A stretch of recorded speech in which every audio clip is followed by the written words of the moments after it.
another episode of the Scriptural Mormonism podcast. I'm your host, Robert Bolin. Today, we actually have a guest, a good friend of mine, Hayden Carroll. Some of you may know him from the debate he and Jacob Hansen had against Apologia not too long ago, and some other debates as well, and some other interviews he's had on YouTube and elsewhere. Today, our discussion will be the Church of Jesus Christ of Latter-day Saints and Freemasonry. So before we kind of delve into that topic, because Hayden actually has a number of slides he wants to go through. Hayden, how about you just give people a general background, like who you're and your background, as well as what got you interested in Freemasonry and Latter-day Saint issues specifically. Sure. Yeah, I'm just your typical Latter-day Saint that's interested in studying the gospel and everything connected to it. I'm from the Phoenix area. I served a 2-year mission in Salt Lake City, which is the first place that I heard about Freemasonry. Served a mission, went to college in Southern Utah, and then when I got hired to teach seminary full time here down in the Mesa area.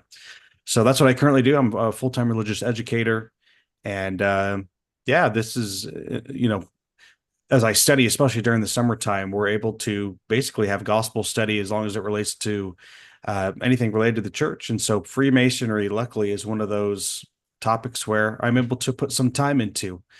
And I'll tell a little bit about, if you're okay with that, as we go. When I talk about how someone joins Freemasonry, I can maybe tell you a little bit about my story about how I joined and why I joined.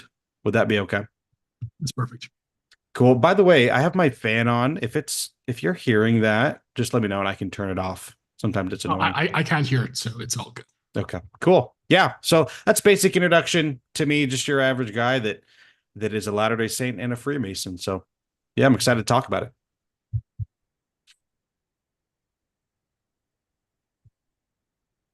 And I believe that you have a slideshow you would like to go through and all that.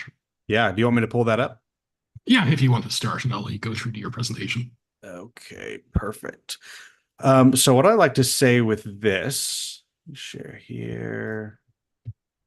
Let me change this. What I like to say with this, Robert, is, and if you see a question in the chat, I don't have the chat in front of me, but if you see a question that the chat has, or you have a question, feel free to interrupt me. It's a lot of information. It's kind of a fire hose for somebody who hasn't studied this at all. I know you have a little bit, but please interrupt me. Do you have any questions or anything before we jump in? No, it's good so far. Okay, cool. Here we go.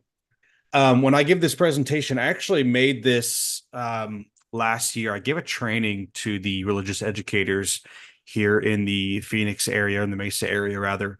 And as part of the presentation, I kind of wanted it to be interactive. And so I think it actually is really helpful to right off the bat kind of dispel some of the most common myths or misunderstandings about Freemasonry in its relationship to the church. So we're going to get to the overview about what Freemasonry is, its influence on Joseph, and its relationship to the Temple Endowment. That's kind of what this presentation is all about. A little bit about Masonic lore and the purpose of Freemasonry. So just to begin, I'd encourage your watchers to answer this question in their mind. Today, Latter-day Saints are officially prohibited. I hope this is pretty easy for them by the church from joining Freemasons due to conflicting oaths that are taken in each organization. I'll say this. The most pushback, maybe I'll say, that I get from people, or the two groups that I get the most pushback from, are evangelical Protestant Christians who think Freemasonry is of the devil. Maybe Catholics. I don't mingle too much with Catholics.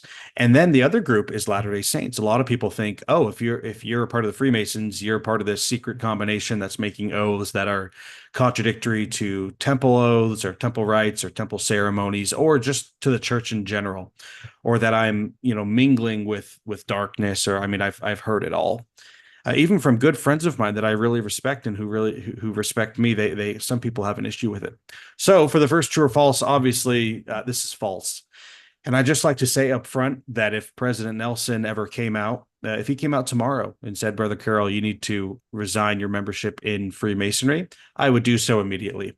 And I say that because I think it kind of calms the waters of people who think that I'm, more maybe or potentially more loyal to the Masonic Brotherhood than to the church, which just isn't true. Freemasonry is great as it is, offers no salvation. It doesn't claim any authority. It doesn't encourage me to be more faithful to it rather than my religion. It's actually the opposite. So I just want to put that out there. Number two, you can only join the Freemasons, if you are personally invited by another Mason. This is what I thought when I first learned about Freemasonry is, they're looking out, they're kind of vetting you secretly. And if they think that you are worthy enough, they'll reach out to you and invite you. This one is actually false. Freemasons, although we're allowed to talk about it, if somebody asks us a question, we're allowed to be excited about it and to do, presentation like this. It would be inappropriate for us to go do missionary work, right? We're not going to go door to door and solicit membership for the Freemasons. So that's kind of a misconception people have. Okay, first one related to the church. Freemasons made up some of the mob that killed Joseph and Hiram at Carthage. As far as I am aware, according to the resources that I have studied, this is actually true. And we're going to talk a little bit about the martyrdom at Carthage and Joseph's final words and things like that. You're probably familiar with that, Robert. This one's just kind of to ease the tension. Freemasons' ultimate goal is to take over the world. I always joke that no matter what I say on this one, there are going to be some people that are like, yeah, well, if that was the case, you wouldn't be able to tell us. So I would say, obviously, false. Or I'll say it like this for those who are worried, who are watching this, who are worried about, Freemasons being involved, the Illuminati or whatever you learn from National Treasure about the Freemasons. I personally can say with 100% conviction and sobriety and truthfulness that there's nothing in Freemasonry that would be contradictory to the church in any way. It has nothing to do with this. Okay, symbols. We're going to get into symbols here in a second. The all-seeing eye is a symbol created by the Freemasons.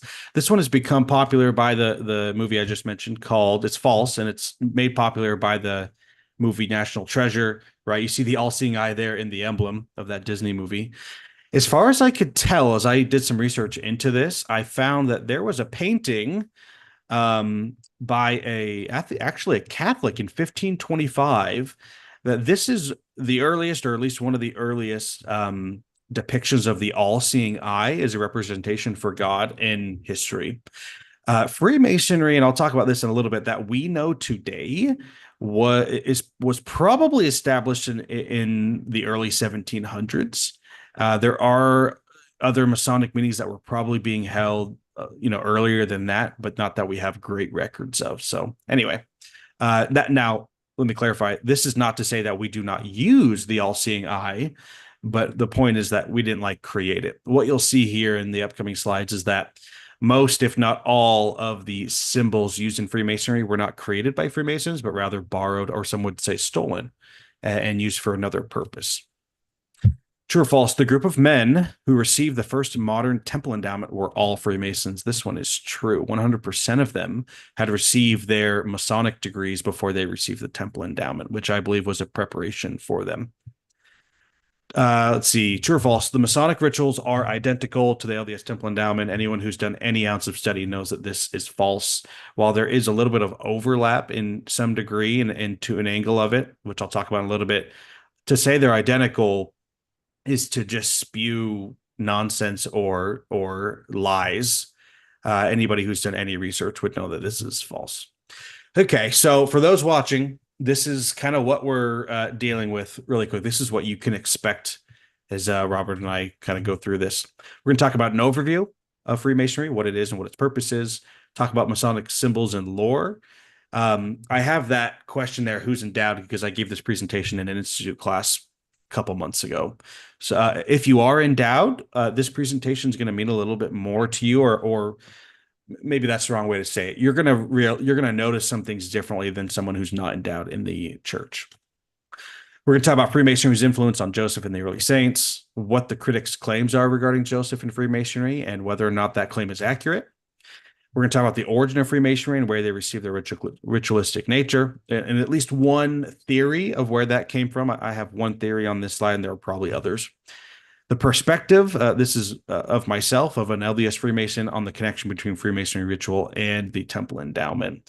And then Q&A. I know this is being broadcasted live, so if you on YouTube are watching and you have a question, put it in the chat. And like I said, Robert, if you want to just interrupt me, as you have questions or you think I need to clarify, or if someone in the chat has a question, then we can stop and talk about it. Okay, we'll jump right in. What is Freemasonry? And I've just put this as the simplest way I can describe it for somebody who's never heard of Freemasonry. Freemasonry is a fraternal organization, meaning a men's only. There are some women branches of this, but the one I'm involved in is obviously men's only. Organization with its purpose focus on three things: service, brotherhood, meaning unity, community, camaraderie. Think of it as like a really awesome elders quorum. Think of it as the best elders quorum you've ever been a part of in regards to brotherhood. And three, and probably my favorite, the moral self-improvement of its members. This is one of the reasons I joined, and I'll tell a little story about when I was in college about that one. Freemasonry teaches its members principles of morality and personal progression / growth through symbols and allegory. Again, we'll talk about Solomon's Temple and a little bit, as much as I can, about our ritual. I'll show you some pictures about that. Freemasons must believe in a God. In other words, you're not able to be an atheist. And that has to do with the fact that we take an oath to be, well, what's the word? Accountable, if you will, to a God, to a higher power. Last but not least, Freemasonry retains a theme of privacy regarding rituals, rites, and passages. You could also put the word secrecy. We don't have a problem with saying that our rituals are secret. I know in the church we often shy away from that word when it comes to our temple ceremonies. We would usually say sacred, but Freemasons would be okay saying secret. Okay. You know what, Robert, give me 1 second. I think I actually, let me scroll down here. Let me share my screen, or let me open up a new PowerPoint, because I actually just realized that I have an updated version of this PowerPoint, if I can find it. Give me like 2 seconds here. Sure, take your time. Yeah, it should just take a second. Let's try this one. Okay, yeah, this one's going to be better. Let me go ahead and share my screen again. Let me close that one. Okay, perfect. Sorry about that. As I was talking, I realized I updated it, and I didn't, and then when I pulled up wasn't the updated one. Okay, here we go. Let's try that. Okay. All right, let me get through these. Okay, perfect. So, those watching live, you could try to read this real quick. We're not going to read this just because it's an overview. It's really good. If you're watching this after it's live, you may pause the video and read through this. This is the church's brief summary of what Freemasonry is and maybe where it came from. It's a connection to Latter-day Saints. So basically, I can kind of give you an overview. Freemasonry is a men's only organization or club, if you will, that practices, that claims to practice, or rather use myths and lore from the ancient world, and in particular Solomon's Temple. So if you want to, you can read some of that. I'm going to explain most of this through as we get through this, so we don't have to spend too much time here. Okay, just for fun, for those who don't know what Freemasonry is and don't know who's involved in Freemasonry around the world, here are a few notable figures in history, some still living, who are or were Freemasons and active in their lodges. Obviously, a lot of the founding fathers, we have George Washington, Benjamin Franklin, Andrew Jackson. I always joke that if you've ever used a $20 bill to pay for anything, that you've endorsed Freemasonry because of the Freemason on the bill. So kind of just as a joke. This is Isaac Newton. We have Mozart. We have Thomas Edison, Henry Ford, John Wayne, Michael Richards, who plays Cosmo Kramer on Seinfeld, for any Seinfeld fans. And last but not least, we have Shaquille O'Neal, who are all Freemasons. Okay, LDS notable figures. I like showing this, especially when I'm talking to a group of Latter-day Saints, because a lot of people, like I said, are real worried about being a member of the church and also being a Freemason. My first, I don't know if I want to call it rebuttal, but the first point I would make to a Latter-day Saint who is concerned about Freemasonry is the fact that all of these individuals were Freemasons and active in their lodges from the time they were raised as Master Masons. Obviously, the prophet Joseph Smith, we'll talk about that in a little bit. His brother Hiram, their father Joseph Sr., Heber C. Kimball, Oliver Cowdery, Martin Harris, Brigham Young, John Taylor, Wilford Woodruff, Lorenzo Snow. So at least the first 5 presidents of the Church of Jesus Christ of Latter-day Saints were all Freemasons. They have gone through the same or at least similar rituals to the ones that I've received. Obviously, I received mine in Utah. A lot of them received theirs in Illinois, probably in Nauvoo. And although the rituals probably are not identical one for one across states, because each state has their own Grand Lodge and jurisdiction, they're probably fairly similar, maybe 99% similar. Okay, piece of history here regarding Joseph. A lot of people wonder, how did Joseph become a Freemason? Well, as I have here, his brother and his dad and a lot of his close acquaintances were Freemasons. So he knew about it, obviously. He probably didn't obviously know the ritualistic secrets, because the brothers, I would assume, were faithful to their oaths and he wouldn't even reveal it to Joseph, even as the prophet. But maybe, encouraged him to join as they talked about it. I don't know what those personal conversations were. What we do know is that Abraham Jonas was the Grand Master of Illinois Grand Lodge. Got a typo there. Abraham Jonas was a Jewish man who was running for government position. I want to say Senate, maybe state Senate. I can't remember. I'd have to look it up again, but he was a political figure or on the political path to wanting to be elected to some official office in government, in the U.S. government or state government. And from what I can tell, and Robert, if you have any insights on this, I would appreciate it. From what I understand, Abraham Jonas realized that the Latter-day Saints were growing. And so in I think it's 1842, if I'm not mistaken, he meets Joseph for the first time and makes him what they call a Master Mason on site, meaning he didn't have to be vetted. He didn't have to go through all these procedures to petition the lodge over a certain amount of time like I did. And I'll tell you my story in a second. But it's kind of like, Joseph, I know you're good. I can tell that you're good, and I have the authority as the Grand Master of the state of Illinois, of the Grand Lodge, to make you a Master Mason. So Joseph received his 3 degrees, his entered apprentice, his fellow craft, and his Master Mason degrees over 2 days. I want to say it was March 15th and 16th of 1842. And so Joseph, received those degrees pretty quickly. I think actually the next slide, I have a list of the degrees. What we're looking at today is the bottom 3 in the red box there. You see the entered apprentice, fellow craft, and Master Mason. This is what's referred to as Blue Lodge Masonry. These are the 3 degrees that I myself have entered into, and those are the degrees that Joseph entered into. I've heard rumors that Joseph entered into other degrees here on the right side of the Scottish Rite. You hear people say, "Oh, he received his 32nd degree or 33rd degree, Masonic degree, in a day or something." What I've been told since joining, and as I've studied it, is that the Scottish Rite actually was not even available. These are separate degrees that somebody who has gone through the 3 degrees of Freemason or of Blue Lodge Freemasonry, the first, second, and third degrees, that they can enter into, and they're kind of like separate organizations.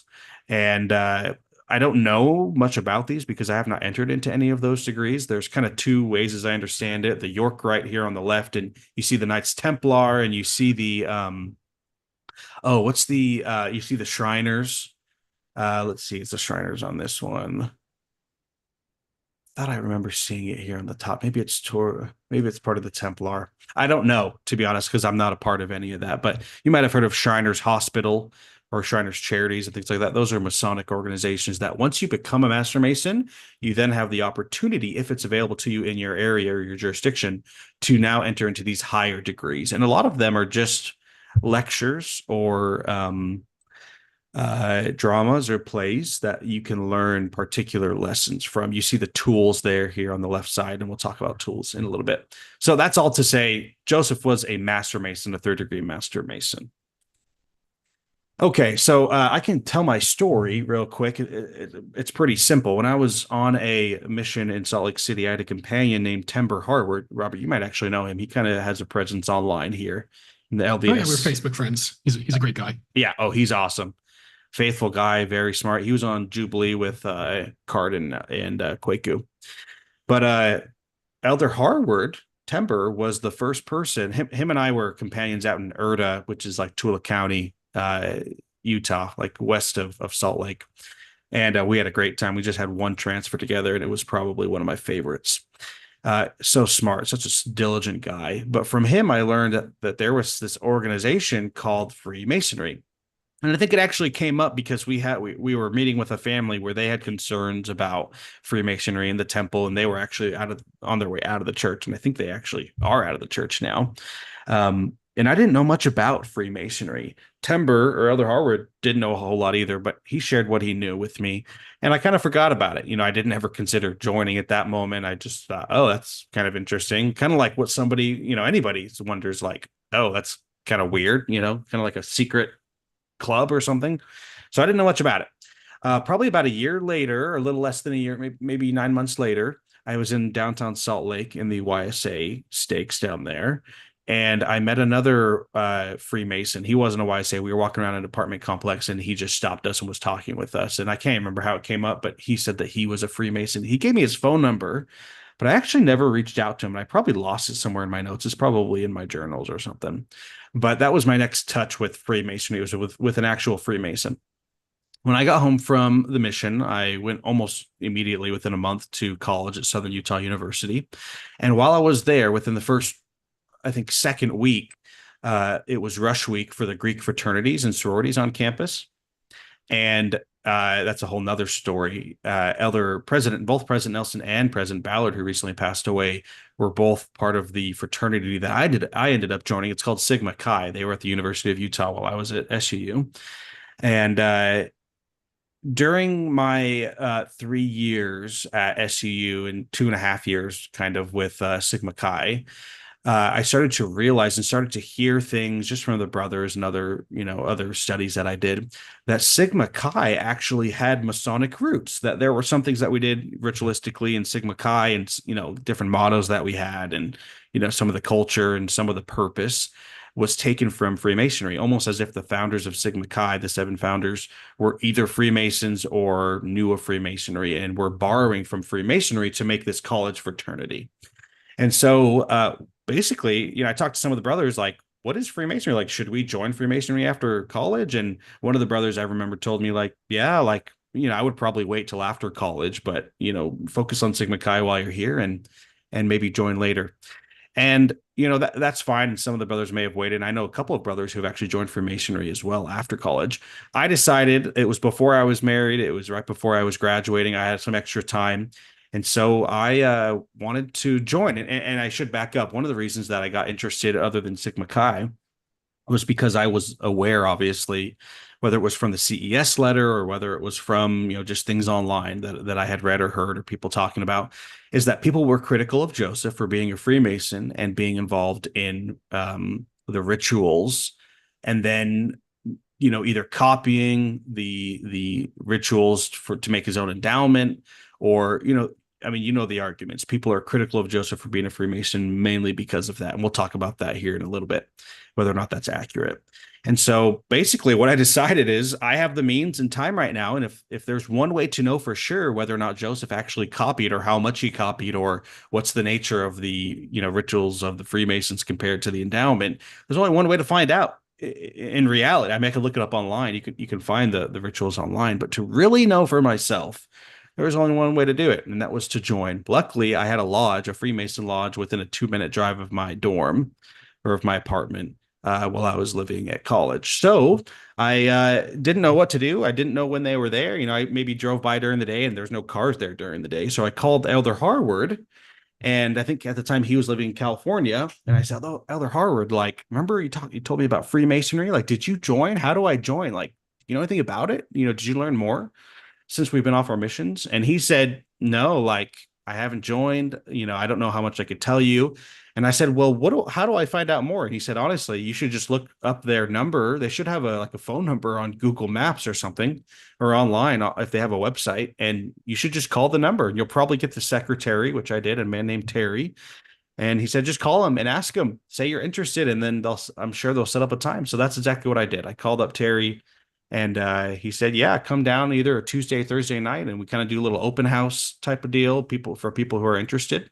And that was when I started my 6-month petition to join my pre-petition, right? In order to be a Freemason, at least in Utah, and I assume other places, you have to know someone from the lodge for at least 6 months. So it's kind of like a background check or a vetting process where they see, are you a good fit? And you try to figure out, is this a good fit for you? So after 6 months of meeting with them, either weekly or bi-weekly, and when I say meeting with them, a lot of the times it was getting together and me asking questions, us talking about the connection between Freemasonry and the church because we were in Utah. A lot of the times we were playing board games, whether it was Stratego or Monopoly or, whatever. We just hang out in the basement of the lodge, and they have a little kitchen down there and a little cafeteria looking area, an organ down there, or piano. So after 6 months, I talked with, I think it was Charlie, one of the past worshipful masters, one of the presidents of that lodge. He's been a couple times. I think he signed my petition. One of the other brothers signed my petition. I can't remember who it was at this point. It's been so long. I think they actually have my petition. And I received after 6 months. So I started meeting with them, I think, in October of 2016. And I received my first degree, entered apprentice, I think in March. I have to look back on that, but I think in March of 2018 or of 2017, 2016 to 2017. And so then I joined, and you have to memorize your oath, and then you can receive the next degree and memorize your oath and then receive the next degree. And we'll talk a little bit more about that. Okay, that's a lot of information, Robert. Do you have any questions or comments, or does anyone in the chat? Do you have any questions there? No, I'm good so far, but we do have two questions that have been submitted. So, Sure. But they're kind of softball questions. Sure. And they're both from A. Clayton. He asks, I've heard that there's a difference between Freemasons and Masons. They're synonymous terms, I believe. Yeah. I'll talk about that here in a second. Freemasons differentiate between operative Masons or stonemasons compared to a Freemason. So a stonemason is someone who builds a brick wall, right? Or an operative Mason is someone who builds a building. It's like a construction worker. A Freemason is somebody who doesn't necessarily do construction, but uses tools. As you can see on the screen right now, you have the square and the compass. Those are tools to build a building, right? Or to build to shape a stone to be placed into a building. We use those tools not literally to build things, but to rather help build ourselves, right? That's kind of what we're getting into. I'll show you the tools, list of tools. But yeah, I mean, when you're talking to a Freemason and they say Mason, they mean Freemason.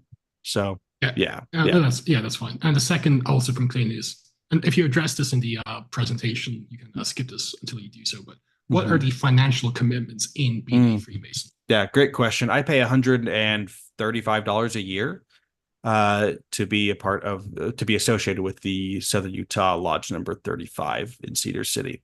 So, I mean, what is that? $10 a month or something. So not very much. Depends on where you go. I know I was just on the East Coast in Boston, and I have some pictures of their Grand Lodge. They were paying $80 a month, or $80 a year, rather, $80 a year. So fairly cheap. I would say fairly cheap. It's a great question.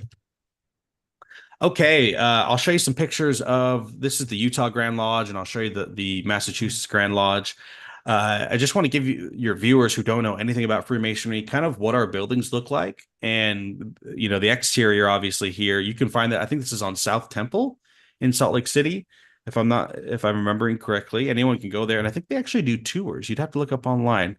Actually, I think Casey Griffith from Scripture Central just did a tour here that you can find online on YouTube. The picture I'm about to show you is actually not from inside the Utah Grand Lodge. I couldn't find a good picture of one of their lodge rooms in the Grand Lodge.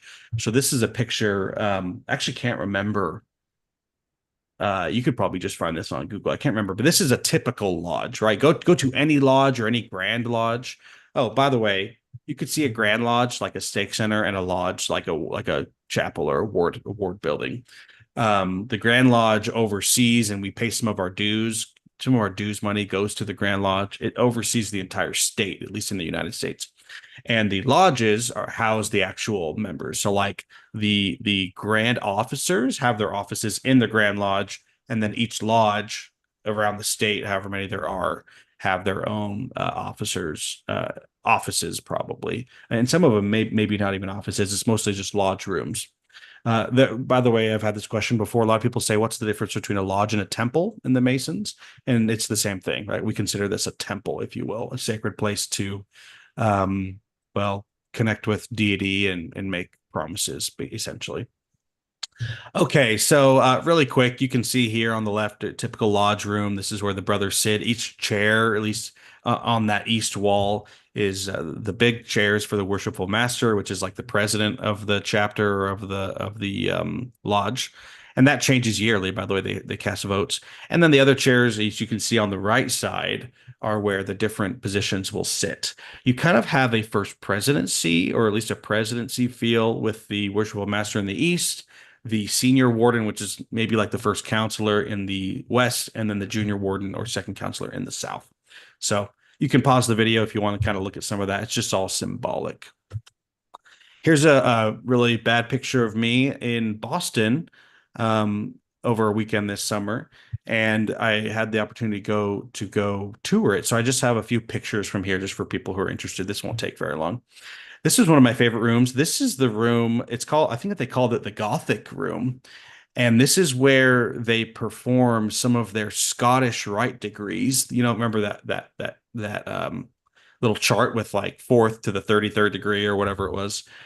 This is where and I took this picture because I think it's just kind of funny. It kind of looks like a cultural hall stadium, right? And I don't know if Latter-day Saints got it from some of this, infrastructure or layout, but this is where they do some of their dramas and things for the Scottish Rite. And what I'm gonna do now is just flip around and take a picture behind me. Thought this was also interesting for those who have been endowed. This may look familiar to you. It's a theater essentially, which is in my mind what we do when we go into the temple. This would be seats for all men, obviously. Here's just another picture. Basically, the Grand Lodge, and I would assume it's the same for the Utah Grand Lodge. It's a bunch of lodge rooms, mostly stacked on top of each other. So, anyway, Grand Lodge of Massachusetts, established in 1733. We have some pictures of the past worshipful masters here on the wall. I thought this was fun. This is Paul Revere. I didn't realize before going here that Paul Revere was not only a Freemason but a grandmaster of the Massachusetts Grand Lodge. Kind of fun.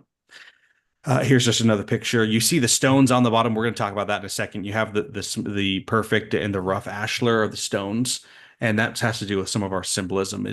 Well, I'll tell you about that here in a second. The guy on top, Henry Price, from what I understand, he was the first grand master of the lodge in Massachusetts. Here's just another lodge room, right? You see the altar at the center, which has some temple, similarities to our Latter-day Saint temples. You kind of see that. Okay, obviously I can't show you a real initiation or a degree, but I can show you this photo that you can find on Google or wherever. This is a good depiction of what you might encounter if you are a fly on the wall for a particular degree. You see the initiate is blindfolded with the shoulder and the knee exposed. He has an escort. You have some symbols there on the ground and that rug. You have the lights, the candlesticks. You have the brethren with the aprons. So yeah, that's what you might see. Essentially, what I can say about this is, when Joseph Smith comes up, we'll talk about this. Essentially, it's a drama or a play. Where the initiate plays a role in the play, just like in the temple endowment, we play the roles of Adam and Eve, right? You remember that temple language, as imagine that I don't know if the word is imagine, but imagine that you are respectively Adam and Eve. As we're taking our covenants and making sacrifices and learning about temple doctrine, we're actually inserted into the play, and that's how it is with Freemasonry. And I'll talk about maybe one of the reasons why Joseph thought that was a good idea. Okay, on to the symbolism. One of the many great symbols of Freemasonry is the beehive. And I just bring this up because I think you're in Utah, Robert, and a lot of your viewers are probably in Utah. Anytime you see the Utah state flag, the old one or the new one, you see the beehive. I think it's fair to say that Brigham Young, probably as a Freemason, had some was influenced to bring a Masonic symbol of work and of unity to the territory of Deseret and eventually to the state of Utah, obviously, when it was made a state in 1896 or whatever it was. I think John Taylor might have been, or was it Wilford Woodruff? Anyway, they made the beehive on there, which is very symbolic. So anytime you drive down the road, you can know that you're like when you drive down the freeway in Salt Lake, you see the beehive on all the street, the green street signs on the freeway. You can see the beehive there and know that it has Masonic origins. Okay, this getting into the lore. If you were to join Freemasonry, essentially what you would be learning is that just as the Freemasons of old, or rather the operative Masons, I should say, who built Solomon's temple, just as they used tools to form perfect stones to be placed into God's temple for a particular use or for greater use, if you will, we can use these same tools, the tools that they used to build, to build this temple, Solomon's temple. The idea of Freemasonry is that just as these can be used for a physical purpose, we can also use them for a spiritual, or rather a moral purpose. So Freemasonry in essence is, how can we live our lives to be better, sane, sober, moral, productive members of our families and of our societies, to basically help build ourselves and build others around us. That essentially, is the gist of what Freemasonry is. It's to make good men and to have those men impact their society. So it has a little bit of overlap. The purpose of Freemasonry has a little bit of overlap with the church in a way, right? I think part of the church, Freemasonry doesn't talk about Jesus Christ or the atonement, but what it does talk about is, well, I should say, in the church, we use the atonement, right? We use the doctrine, we use the priesthood, we use these tools to help better ourselves. Repentance, right? Revelation. Those are all like spiritual tools we use. Freemasonry is the same, except for, like I said, it doesn't claim a particular deity. It doesn't claim authority. It doesn't claim that you need it to be saved. It actually is, and really claims to be, a temporal opportunity for a person to better themselves using the lessons, the moral lessons that Freemasons, at least, whatever jurisdiction you're in, whatever meaning they have given to these tools to better your life. Does that make sense? So that's a long way to say, basically, Freemasons use these to better their lives, to learn symbolic moral lessons. This is kind of fun. I have no doubt, Robert, that you've read this book maybe more than once. Richard Bushman, who's actually still alive, if I remember correctly, still around. Yeah, he's still alive. He recently did an interview with Sarah Allen for the Fair podcast. Oh, and yeah. By the way, everyone has to read that biography at least once in their lives. It's excellent. Yeah. And so I would agree. The reason I have it up here on the screen is you see the subtitle, right? The title is Joseph Smith. And you have rough stone rolling. What many people don't realize is that this is it actually comes from a quote, as I understand it, from Joseph Smith, right? June 11th of 1843. He was a Freemason at this time. He said, "I'm a rough stone. I desire the learning of wisdom in heaven alone." To be a rough stone is a Masonic nod, if you will. So you see that you have these ashlars here, where on the outside they're rough, and as you carve away the dross or the rough edges, underneath is a perfect ashlar. So actually, kind of fun here. You see Fossil Bluff here on the left. If you look, I know my screen's kind of small. I have this little paperweight I got as a gift from my parents actually a couple of years ago. And that essentially sums up what Freemasonry is trying to do. Each one of us is a rough stone. And as we use the tools given to us by the great architect or by God, we can essentially be carved away and carve our lives, or be carved by a God, as we follow him or try to better ourselves, so that eventually, just like in Solomon's temple, we can be placed as this perfect ashlar or stone into the temple for a greater purpose. So it's just more symbolism, right? It's just so a person, a new entered apprentice or a new Freemason can look at this and say, okay, I get it. I understand what Freemasonry is trying to do. It's trying to better me. It's trying to strengthen my character. and to provide a moral framework, right, for my life. Now, I will say this, and I kind of said it already. I don't advocate that Freemasonry is necessary. I would never say that a Latter-day Saint needs to be a Freemason in order to, be the best person they can be, or they need to be a Freemason so they can understand the endowment. I don't believe that at all. I think there are wonderful members of the church who have never been and will never be Freemasons that know more than I do. Right. And I think what I'm trying to say is I think the restored gospel is enough. This is just something fun and extra. And it's not just fun. I mean, it means a lot to me, right, as I make my oaths. But I don't want anyone to be confused to think that, oh, Hayden's saying that we all need to become Freemasons in order to be as good as we can be. Not necessarily saying that. Now, it could help a person for sure. But I think the gospel is definitely the more important part. Okay, the assassination of Joseph Smith. This is really fun because of this particular scripture in D&C 135.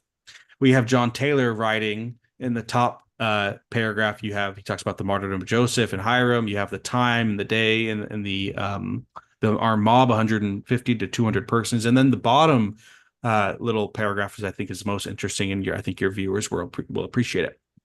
He says, Hiram was shot first and fell calmly, exclaiming, "I'm a dead man."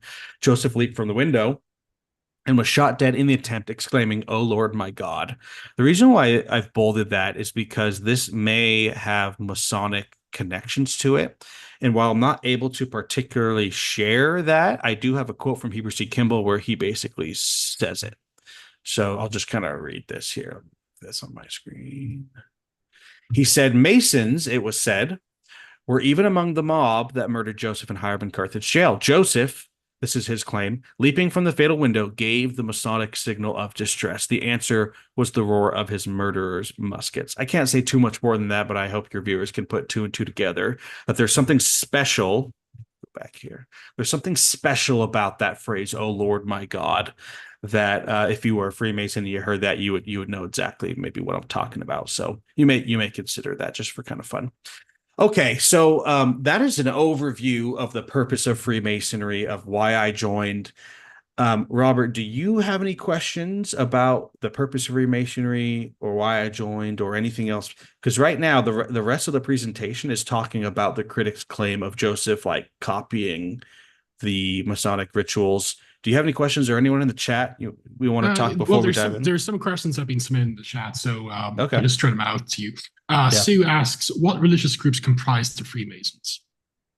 Anyone can join. You can be Jewish or Latter-day Saint or evangelical Christian, or you can just be a deist, right? You can just believe that there was a God that created and doesn't interact with us. You just need to believe in a God. You could be a Muslim. I'm sure there are Muslim brothers in the United States who join the lodges. I can't say for sure all of the religions that are part of Freemasonry, but in Utah, mostly inactive Latter-day Saints are joining, maybe some Christians. So yeah, does that answer the question, do you think, Robert? Yeah. I mean, it's fine. just whoever wants to join. Yeah, some of these are pretty general questions, but yeah, Okay. Sean asks, I have a problem with Masons in the mob that killed Joseph and were not loyal to his cult distress. How does Hayden come to terms with this? It's hard to say. I think I could have a better answer for you if I could go back in time and like watch the mob or like see what actually happened.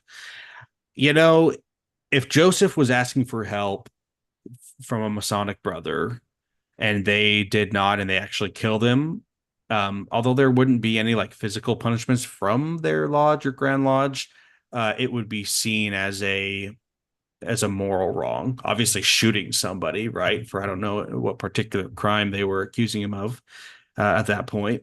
But yeah, it's hard to say without knowing the individuals and their reasoning and things like that. It's hard to make a judgment, I think. Yeah.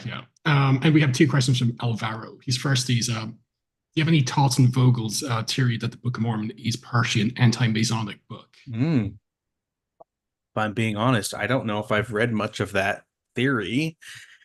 An anti-Masonic book. I would assume he's referring to the idea of secret combinations and like secret oaths and things like that.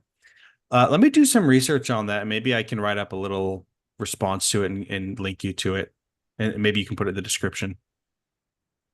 Sure. And he has another question. What are your thoughts on the book Method Infinite? He thinks Homer's book is way better because it presents similar facts about the parallelomania. But have you read Method Infinite? And if so, any thoughts? No, is it? I may have heard of that. Is it? It's a Masonic. Who's the author of it? Oh, it's by Joe Swick the third, Charles Bruno, and I forget his name at the moment, but it's basically like No. on the relationship between like Mormonism and Freemasonry. In the show No. notes, I actually have Jeff Bradshaw's review. Oh, okay. Yeah, no, I should be familiar with it. I'm not, unfortunately. I apologize. No, that's fine. So yeah, if you want to continue, you can go ahead. Okay. Yeah, great questions. Keep submitting for those who are watching. Okay, so what I've done here is I've given some premises and a conclusion that I think are fair to the critics, right? The people who are critical of Joseph, and whether they're not members of the church or ex-members or whatever, I think this is a fair way to say how they would criticize Joseph for being involved with Freemasonry. So a couple premises. Number one, the aspects of the Masonic rituals are unique to Freemasons and were created by them. That's a huge misconception that I think we've already talked about. So we'll talk about that one here in a second. I kind of have a whole theory on this that I'll share. Premise two: Joseph Smith became a Master Mason in March of 1842, particularly on the 15th and 16th days of the month. Another fun fact here is on March 17th, the day after he was raised as a Master Mason, he created the Relief Society with Emma Smith as the president. So maybe something connecting there. Premise three: in May of 1842, a couple months later, Joseph introduces the saints to the idea of a need for a temple and an endowment. We'll talk about whether or not that's true. Premise four: there are similarities between the Masonic rituals and temple endowment. So essentially what I'm saying is whether you're an evangelical or an atheist, when you wrap all these things together with a couple of other assumptions, this is the conclusion that people will probably come to who don't agree with some of the other with some of the presuppositions that we hold, right? Joseph was influenced by the Freemasons and stole their unique ceremony as his own to create the LDS Temple Endowment, which proves him as a false prophet if you're an evangelical, or a con man if you are an atheist. So I think that's mostly fair. Now, I think premise one, we're going to talk about premise one. I think this is fair to say because most people don't know about the origins of Freemasonry. Like the average person on Reddit or on YouTube who's going to make a comment about Freemasonry, if you were to simply ask them, like, are you familiar with the origin of Freemasonry? Without, asking, chat GTP or whatever it's called, most of them wouldn't know right off the top of their head. So I want to just tackle premise number one. And I want to do so by answering this question: where and when did modern Freemasonry begin? There's a couple theories here. The earliest Masonic notes that we have were found in Scotland. And I'll show you a map here. You're probably going to be able to pronounce the city better than I can, but dated July of 1599.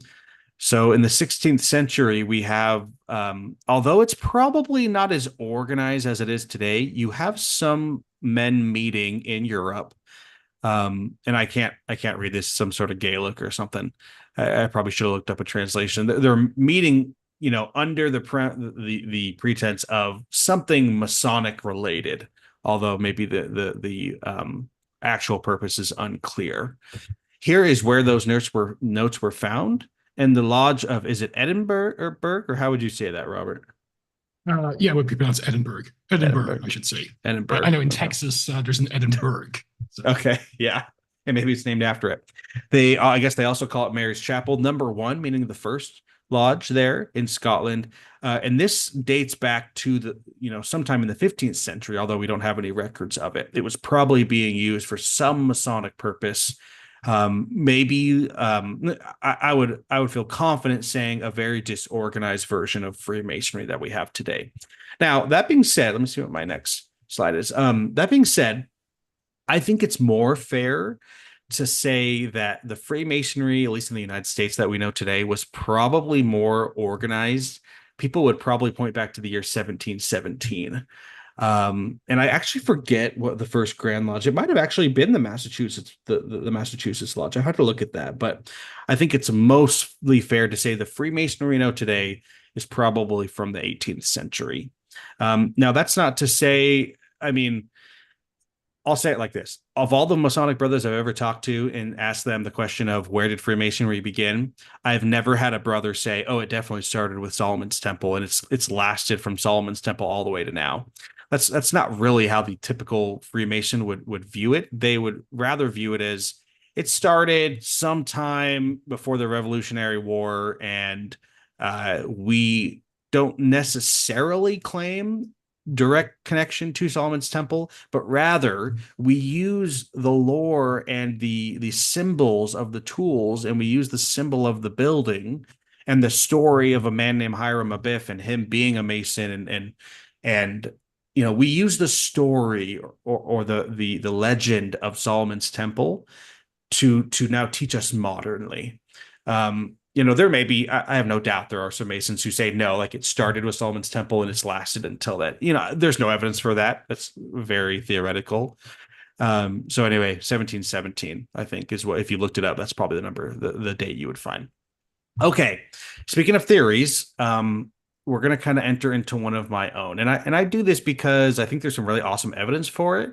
I'm not making any solid claims and I'm not, declaring doctrine by any means, but I have some things I want to show you and your audience that basically is going to prove, I would use the word prove that the symbols of Freemasonry and the rituals of Freemasonry did not originate with Freemasons. I think the rituals they have now are probably unique in the sense that only Freemasons are doing them, but the actual, like the origins of those rituals and the ideas about how to administer them probably came from other places. So here's a question that I have, and I think Robert, you may know this answer better than anyone else watching. If there was one organization prominent in the 13th, 16th century Europe that might have had remnants of temple truths and practices retained from the time of Christ and his apostles, what organization might that be? Robert, I don't know if you looked through my slides before when I sent them to you, but I did, but I knew the answer. It would be like Eastern Orthodoxy and Roman Catholicism with the okay. cross. Yeah, I would agree with that. Today, although we're not going to go over orthodoxy. Today, I just want to show you some things in the walls of the Catholic Church that are very peculiar to a Latter-day Saint who has been through the temple endowment and also to a Freemason who has been through the Masonic rituals. So the next few slides are simply going to be a nod to the Catholic Church and whether or not, they at one time had the authority through Peter and Linus, and whether that was lost is a whole different discussion. But I think there's something special about this question, even us as Latter-day Saints, right? Let's say Peter, right? Because we all kind of Peter as, at least the church and the Catholic Church claim Peter as an authority. He was kind of the head of the church, if you will, after Christ's ascension. If Peter had the temple endowment, my question is, would we be able to see that through the history of churches that claim him as their, original authority other than Christ? And I think the answer is yes. So let me just show you some things. Here's Peter's Basilica in the Vatican City in Rome. Here's a bird's eye view. I'm going to show you another bird's eye view of the actual building here on the left side with the dome. You see the dome and you see the cross there. The shape of the building is probably symbolic. I'm going to move it over here and I'm going to put a blueprint of it on the screen just to show you some shapes that I think are interesting. And I'm not claiming that the Catholic Church, even teaches this, but I think the shapes are interesting for a really important building to Catholics. And this is St. Peter's Basilica, I guess, honored after him or built in his honor. Here you have a square shape, right? And in the center, you have a circle. For Latter-day Saints, obviously, the square represents the four corners of the earth, and a circle often represents the eternities or heaven, if you will. For Masons, these obviously mean something different. We'll talk about that, but I have a picture here, and you have the cross. I have a picture here of a Latter-day Saint symbol using the same shapes. We have a square and a circle or a compass, if you will. You add them together. This is a shape that if anyone watching has ever been to the Salt Lake City Temple, this is a shape that is all over the Salt Lake City Temple. And as far as I understand, it was put there intentionally by, I guess, Brigham Young, who oversaw the construction, as a symbol for where heaven meets earth, right? where the circle enters the square, which is the temple, right? We always say if you want to be close to heaven, you can go to the temple or the celestial room or something like that. So you see some overlap, right, with Catholicism and maybe how they're building their buildings, and Latter-day Saints in our temples. And here's just really quick. In Latter-day Saint celestial rooms, often, if not every time, you will find circular tables surrounded by furniture that's making a square. So kind of symbolic here. Some temples have one square circular table, some of them have two. So with this, using the same shapes, we have the square, right? You use this tool called the square to make right angles. You can make a square out of it, and the compass, which can help you make a perfect circle. You add those together, and you see the Masonic symbol or emblem, the most famous one anyway that we have here with the G. So that's simply to say that there is probably some overlap, at least in the use of symbols between different organizations. Now, something else interesting to realize is, go back to Scotland in the 1400s. What were a lot of the what religion were a lot of the Freemasons? Probably Catholic, right? Scotland and Catholic, you probably know this better than I do, Robert. But from what I understand, they were Catholic, and a lot of them still are Roman Catholic. Is that right? Over there in that part of the world? Yeah, it's like Northern Ireland. There's like actually a huge cultural divide between like the Catholics and Protestants in Scotland as well. Okay, yeah. So this is, and for the 15th century, when that Mary's Chapel was being used, was before the Protestant Reformation. So I think it's fair, and I'm not making any claims, I think it's fair to say that the men who were meeting up for Masonic purposes, Freemason purposes, probably took a lot of their ritualistic nature, maybe even from the Catholic Church. And I have some other pictures here that I think are going to be interesting for Latter-day Saints and Freemasons. So here, maybe a Catholic priest. I don't know the man in the middle if he holds a particular position, but we could say these guys. He would be a bishop. Okay, bishop. Oh, you're very good with the hat. And Catholic priests, maybe surrounding him. I don't know about the guy in the back with the different clothing, or the two guys in the back, but the reason I put this picture up here is to ask Latter-day Saints and Freemasons, have you ever worn anything like this before? I mean, look at their dresses. Look at the patterns on the bottom. Not that we have those patterns, but if you've been endowed, you've worn a piece of sacred clothing that goes down to the floor like that. So I'm not here making claims that the Catholic Church, is participating in temple rituals, or has even, but I just think it's interesting that they're using symbolic. I'm sure it means something different to them than it means to us, but it's just interesting to me that they wear special clothing, and that they trace their roots back to Peter. And well, let me just leave it at that. Let me give you, this is kind of interesting. This is a non-LDS drawing or painting of what a Jewish high priest would look like according to the Old Testament. I just want to highlight one little thing, one little quote here. It says, the ephod or ephod is an apron-like garment held together by a girdle fastened at the front. So although we don't wear the chest plate with the jewels, and we don't use the smoke like the Catholic Church does, look at the hat that he's wearing, right? Has any Latter-day Saint men watching this ever worn a hat like that? Like why do we wear that hat in the temple? A lot of people would criticize Joseph and just say, oh, look, it's just a funny hat he made up. But it's like, no, it has symbolic meaning, an ancient meaning, maybe, representing a crown, right? As we are anointed kings and priests and priests, queens and priestesses, it's all very symbolic. The clothing that you wear in the temple is very symbolic. And I just think it's interesting. The reason I'm showing this is because the Catholic Church is wearing symbolic clothing. Ancient Jews were wearing symbolic clothing. We are now wearing symbolic clothing. Freemasons, when you are initiated, wear symbolic clothing. We have our aprons in the Masons that you saw before in that picture. Here's just a really interesting little painting that's found in the catacombs under Rome. And I'm not making any particular claims, but this is a article, I'm sure, Robert, that you've read by Hugh Nibley about early Christian prayer circles. When I first went through the temple and learned about the prayer circle and even participated in it, right? And I'm sure like many other people, we kind of are like, oh, this is really weird. Like we think that this is unique to Latter-day Saints, but when you start to look into it, you see that Hugh Nibley says that early Christian prayer circles probably dated to at least the early 3rd century. So in 200 AD, 250 AD, you have people who are probably participating in prayer circles, maybe where, whether it was the Savior or an apostle kneeling at the center, and where the people around him would either repeat the prayer or say amen as a way to agree with the prayer. So this is interesting. This is under Rome. Okay, you have a woman with a veil over her face, raising her arms up. That may look familiar to Latter-day Saints. Oh, here's a really cool one. This is a cathedral in France, and you see a lot of things going on here. I'm going to zoom into the very center. You see the Savior himself, and just take a look at the shape, or the shape that he's putting his arms in. Right? Does that look familiar to any Latter-day Saints? It does to me. We're not going to obviously talk about the nature of those sacred things, but here you have the Catholic Church creating artwork where we see some overlap between us and them, and maybe even the Freemasons. Here's just a fun one. I'm not making any claims here, but here was, I was scrolling on Reddit years ago and just saw this little statue and thought it was really interesting. This was found in Guatemala.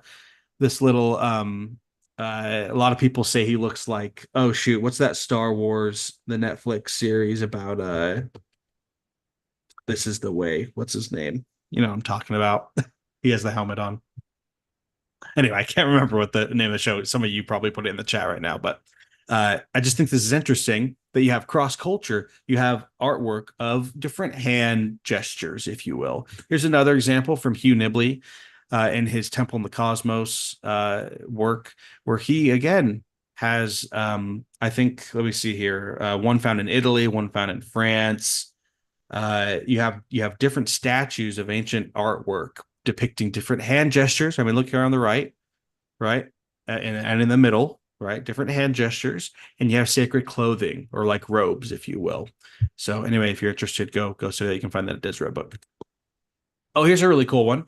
This is Catholic liturgy, found in a book at the University of Utah by my friend Alma Allred. You probably know him, Robert. He sent this to me. Alma's a great guy. Yeah, he's awesome. He was my bishop. I met him because he was my bishop when I was a full-time missionary at Sugar House on Westminster campus. And anyway, I've been friends with him forever. He's in Rome at actually another picture I have in a second. He actually took it for me in Ravenna, but he's serving as a temple worker in Rome with him and his wife. He sent this. I think he's actually back now in Utah. So, oh, is he back permanently? I know that he came back for the holidays, and I know he was going back. Anyway, I'll have to reach out to him. Yeah. Anyway, he sent this to me, and just look at this here on the left side. I've zoomed in, right? This is Catholic ritual, or at least it was. I sign your forehead in the name of the Father, the Son, and the Holy Spirit, that you may be a Christian. Does this sound familiar to any Latter-day Saints? I sign your eyes that you may see the glory of God. I sign your ears, your nostrils, your lips, your hearts, your shoulders. I sign your whole body in the name of the Father, the Son, and the Holy Spirit, that you may live forever and ever. So you obviously see some initiatory overlap here. Again, I'm not. All I'm trying to say, and the way this relates to Freemasonry, is the symbols in the temple are more ancient than Freemasonry, right? Freemasonry has been around, I'll say, since the 1700s. The Catholic Church has been around a lot longer than that, the Roman Catholic Church. So I'm trying to kind of show that, and I'll say this again at the end, but I'm trying to show that it wasn't just Joseph picking and choosing or copying things from the Freemasons. Like, these have deeper roots than the Freemasons. Here's a really cool, this is a picture Alma took in Ravenna, which is like 4 hours north of Rome. It looks like a veil to me. I actually can't remember if it's in Latin or I think it's Latin, the words over that. Palliativum, maybe. I think it actually means like the kingdom of God. I'd have to look it up. I looked up years ago. It's been forever. But what I'm actually focusing on is here on the left side. You see a little bit on the right, but I'm gonna zoom into the left here. And you see these curtains, these veils, and what do you see coming out from behind? This is the reason he took the picture, because he saw this. What do you see coming out from behind the veil? You see some hands here. So just some more overlap, that if you've been through the Temple Latter-day Saint endowment, it's just peculiar for the Catholic Church to be creating artwork like this. So this is not a crash on the Catholic Church. This is more of a nod to say, hey, there's some overlap here. Now, you see Pope Francis giving a thumbs up to the to the Masonic symbol. As far as I understand it, Catholics are banned by the Catholic Church from becoming Freemasons since like the 1700s. So, anyway, not saying they approve of Freemasonry. So, to answer the question, are aspects of temple worship only found in Freemasonry? The answer is obviously not, right? And whether that's in the Catholic Church or in South America or the Egyptians or whoever it may be, I think temple practices have been around for a lot longer than the Freemasons. So I put an X on that one. Now, that being said, I guess let me say this. Let me address the actual critique. People say Joseph became a Freemason and then he introduced the temple endowment. He just stole. He just liked what he saw and he thought, oh, this is what I need to do to whether get people in or get people more committed or whatever. I think a more fair analysis, as you really start to look at the data and the hundreds of hours that I've really looked at this and been involved for myself, I think the most you could say Joseph copied is what we would consider to be the presentation of the endowment. And what I mean by that is Joseph, in my view, and I'll say this towards the end, is taking a teaching method that is very effective and has proven effective through the hundreds of years that Freemasonry has been around, at least in the United States, and has been effective in particular for the Latter-day Saints in Joseph's day that were already Freemasons. So think about it like this. Well, let me actually show this. We're gonna go to the next one. I think this will actually explain it. Premise 2 is true, by the way, and premise 4 is true. Premise 1, I would say, is untrue, and premise 3 we're going to see is probably untrue. In May of 1842, Joseph introduces the saints to the idea of a need for a temple and an endowment. So the question we have to ask is, how long had the Lord been promising saints temple blessings of an endowment? So I just have a little timeline. This is basically the end of the presentation. I have a little timeline here that basically shows that the Lord has been revealing the need for a temple and a temple endowment from the very beginning. And so let me frame it like this. Joseph, although maybe he didn't have all the information up front, he knew a little bit more as time went on, from 1830 to we'll say 42. He knew that the Lord wanted him to give something to the saints. He knew the saints needed to be endowed with power, and I'll show you some scriptures to support that here. But maybe he didn't know the best way to do that. Maybe he didn't know the best way to give the saints the endowment.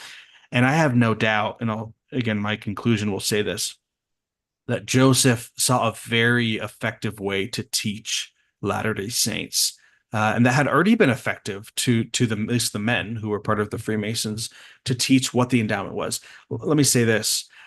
The Masonic rituals have nothing to do with the story that is taught in the LDS Temple.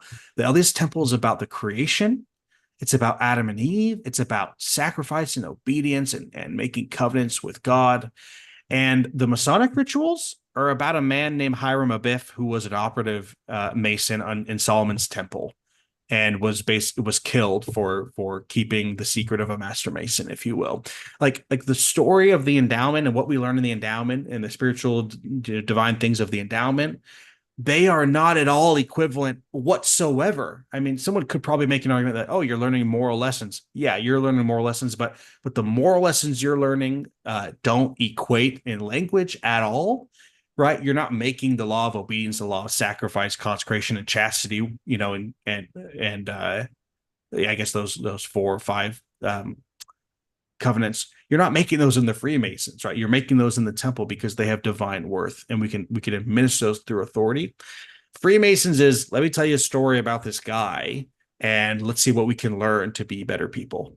And the stories don't overlap at all, right? So anyway, I just wanted to clarify that for people who are concerned about the copying of the endowment. It's not at all. There is some overlap, right? There are tokens or grips, if you will, but to say they're identical or to say that he just copied and pasted it is ignorant to say. It's just somebody who doesn't know what they're talking about.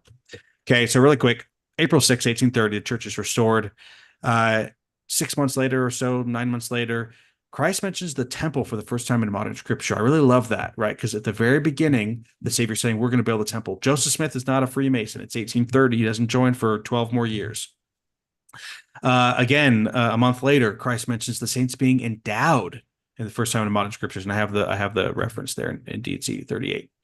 Again, next month, Christ continues to encourage the saints to focus on the temple. That same month, Christ again encourages or mentions rather the endowing the saints with power. In 1833, a year later, the Lord commands the saints to build the temple in Kirtland.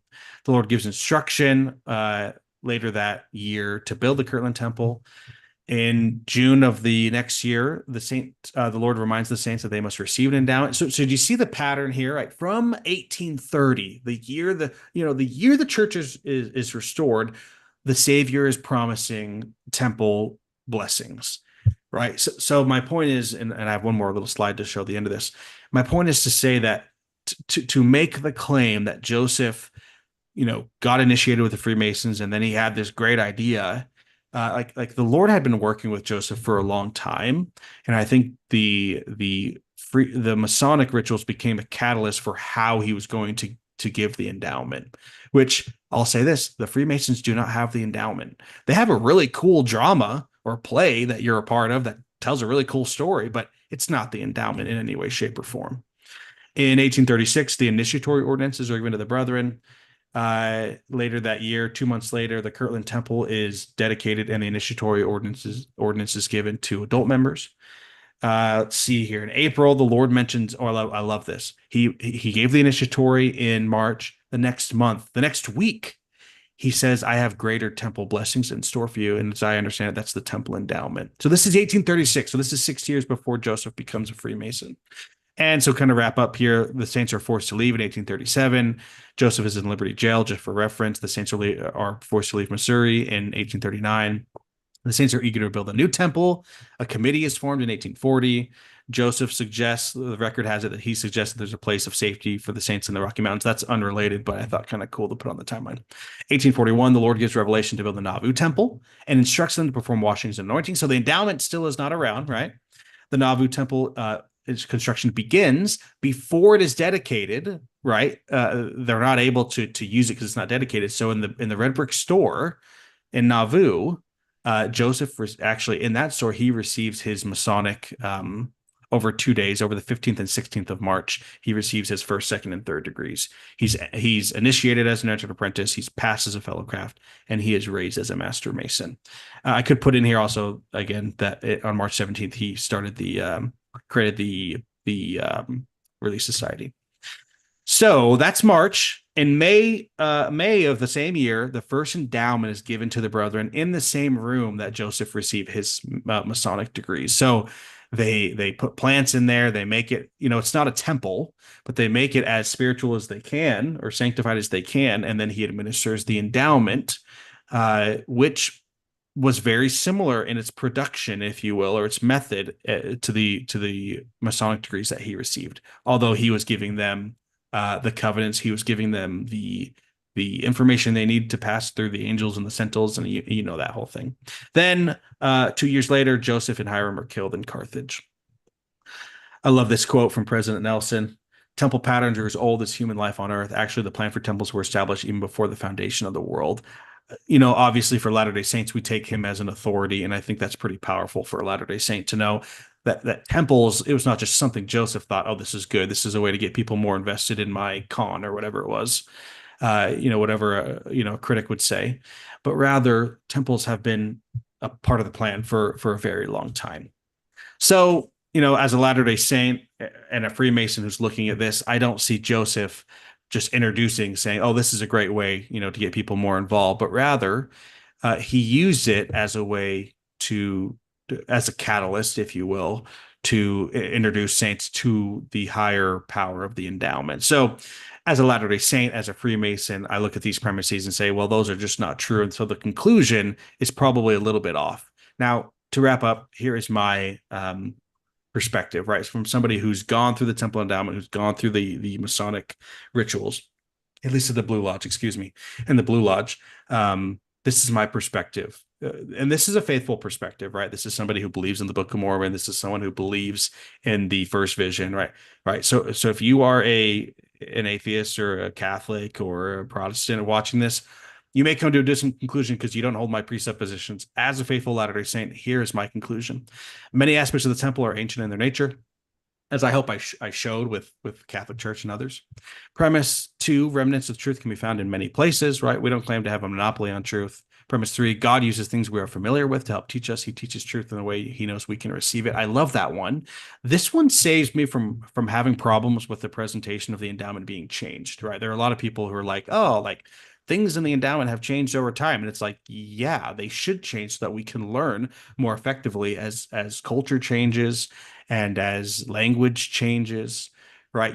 I hope everyone's aware that the endowment that we do today, the presentation today, is not the same presentation that Joseph gave all those years ago. Even your parents and grandparents, right, of those who are watching this, the presentation of the endowment was very different. Not very different, but it was different in lots of different ways, and things were removed and things have been added to help teach us, to help give us the endowment, right? That is what has stayed consistent, is the Lord has promised an endowment.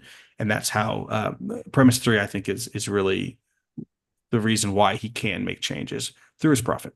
Premise 4, the Lord has often used temples for his work and promised his modern people temple blessings and endowment of power from the beginning of the restoration. I hope I showed that with the timeline. And for me, as a Latter-day Saint, with all my other assumptions and presuppositions, when I add all these together, this is my conclusion. Freemasonry became a catalyst for the early saints receiving what God had in store for them. It contained truth, and Joseph saw the presentation of the Masonic rituals as an effective way to present what the Lord had given him to administer the saints, the temple endowment. So I know that's a lot. It's a fire hose of information. Really, to wrap up, I know this has nothing to do with Freemasonry, but I always like to say towards the end that if somebody's struggling with the topic of Freemasonry and temples and things like that, my suggestion to you would be to go back to the basics, right? I don't believe in the gospel because I have this profound understanding of temples, right? Rather, my understanding or my belief or my faith in the restored gospel and Joseph as a prophet and even the Savior comes through a more fundamental truth than the temple, in my opinion, which is the validity of the Book of Mormon. Now, that's a whole nother conversation, but my point is, if you're struggling with all this, maybe it's time to go back to the basics. Does that make sense? So anyway, you have my testimony. The Book of Mormon is true and the temples are of God. And yeah, that's my perspective. Robert, thanks for letting me go through all that. I know it's kind of a lot. Do you have any questions or chat questions? Well, that's not really that's relevant to this. I think we're going to cover this first people want to submit them again. Sure. Okay, but yeah, no, I think that's pretty thorough. In terms of resources, I know that you said you'll be sharing some links with me later. Sure. So I'll include them on the show notes maybe tomorrow. And for people who might like want a good book on, say, Freemasonry and Latter-day Saint temples, my friend Jeff Bradshaw, who's doing a series of videos on Mormonism with Stephen Murphy, his book, Freemasonry and the Origins of Latter-day Saint Temple Ordinances, Right Interpreter and E-Board book. It's a good one. Also, his review, which is on the show notes as well, his review of Method Infinite by Cheryl Bruno et al. Would be a very good resource as well. Nice. Yep. And all I can say is the church has some really good resources, right? Just go look up Freemasonry and the church, and they have like several different. They actually do a really good job of like bringing all the sources together so that you don't have to go find it all on your own. Some people may think, oh, that's bias, or, if I'm going to go to the church, of course, they're going to give me a faithful perspective, which is true. I would argue that go look at any resource, and Robert will have some good ones, and maybe I'll send him some resources. Any resource you look at, I would argue, and that's where I did all my study to put this presentation together. Anything that you look at will, and maybe I'll look at that Dan Vogel anti-Masonic Book of Mormon theory. I could maybe it's pretty popular. Like the Tanners and like others have repeated as well. Like the TLDRs, like the Gadianton robbers, like anti-Freemasons, and the Book of Mormon's a Freemasonic Bible. Sure, and I could probably see where they're coming from, but I think when you look at you give an honest look at it, and I'm not saying anyone needs to join, but if somebody was to join, they would see for themselves that a lot of those like surface level tropes or criticisms really hold no water when you really get into it. So, yeah, I mean, hearing that something is being, parroted by the Tanners doesn't really make me think it's that great of an argument. It's not. Vogel himself, he's very good at collecting documents, but he's absolutely crap when it comes to history and interpretation of scripture. Yeah, I think I'm not sure if you noticed, but like Stephen Murphy, who runs Mormonism with the Murph, which is a great YouTube channel. Mhm. He actually reached out to Vogel to see if he would debate me on the thesis of Oh. whether early Mormonism was modalism in terms of its Christology. Oh. And did he? his excuse was he doesn't understand what I say because of my accent and stuff like that. So. Oh my gosh, are you kidding? That's It's okay. We actually had the debate with Adam Stokes, and that went very well. So. Oh yeah, I did see that. That's very cool. Yeah, Awesome, dude. Yeah. Yeah, but yeah, be that as may. Yeah, that was a very good presentation. Also, like you do have like expertise on the topic of Mormon fundamentalism, so we should definitely do a podcast episode in the future on that. Yeah, so, if you want to talk about Lauren Woolley, kind of really fun story. Lauren Woolley, you know Lauren Woolley, his great grandson just reached out to me because he saw one of my presentations and he had some more information to provide. So I'm going to be interviewing him actually in October or November. So maybe I don't know if you want to wait that long, but if you want to talk, if you want to talk about fundamentalism, you know who you should also have on fundamentalism is Alma Allred, because it was his uncle who was ruling. I have actually had an episode with Alma on Mormon fundamentalism. Oh, good. So, okay, that's perfect. Yeah, he's great. But yeah, the Allred faction. Yeah. There's so many things there, and that's one of my favorite topics. So I'm and also like Craig Foster, who's mainstream LDS, he will be coming on to discuss like the educational system in the AUB. You have to give them credit. They actually have a very based educational system. Absolutely. Yeah. I've never been closely associated with anyone from the AUB besides Alma, who was never a member. His dad joined back in the mainstream church before he was born. But anyway, that's really cool. Yeah. No, although like I'm actually good friends with Jacob Vadrine, so he very. Wait, is Jacob's? He's not in the AUB. Did you say what's his? No. He belongs to like a different group. Okay, and he doesn't claim Lauren Woolley, from what I understand. No. It's basically like his wife is the eldest granddaughter of Fred Collier, so it would be that kind of idea. Fred Collier. Okay, yeah, I don't know too much about that. My focus has been the Lauren Woolley line, the Council of Friends, things like that. Yeah, no, Jacob would disagree with that as well too. Okay, yeah, but it's like Protestantism, with a Mormon context. There was a splintering. Yep. But definitely, like even if it's at the end of the year, we should definitely get you on to discuss Mormon fundamentalism. You're studying like Lauren Woolley and all that. Sure, that often comes up. But yep, I love that, and I have a little presentation we can go over or whatever you want to do. Yeah, that's perfect.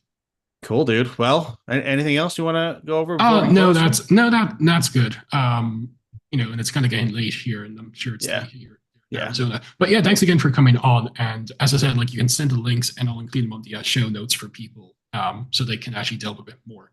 And also, I should note that the B.H. Roberts Foundation will be addressing, like, say, the temple and Freemasonry and other topics in forthcoming articles as well. So be on the outlook for that. Cool. You're awesome. Thanks again, Hayden, for coming on, and thanks for that. Yeah, thank you for having me. I appreciate it. And thanks for everyone who's tuning in. The next podcast episode is scheduled for August 17th. It'll be with Joseph Lowell, and he'll be giving a presentation of Orson Pratt, as well as a response to the chapter on Orson Pratt's views on materialism that appeared in the New Mormon Challenge. That'll be with Joseph Lowell of LDS Philosophy. So be on the outlook for that. But until then, take care, everyone.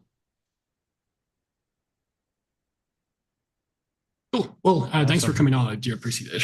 Yeah. Thank you. Sorry, a lot of information. I know it's a lot, and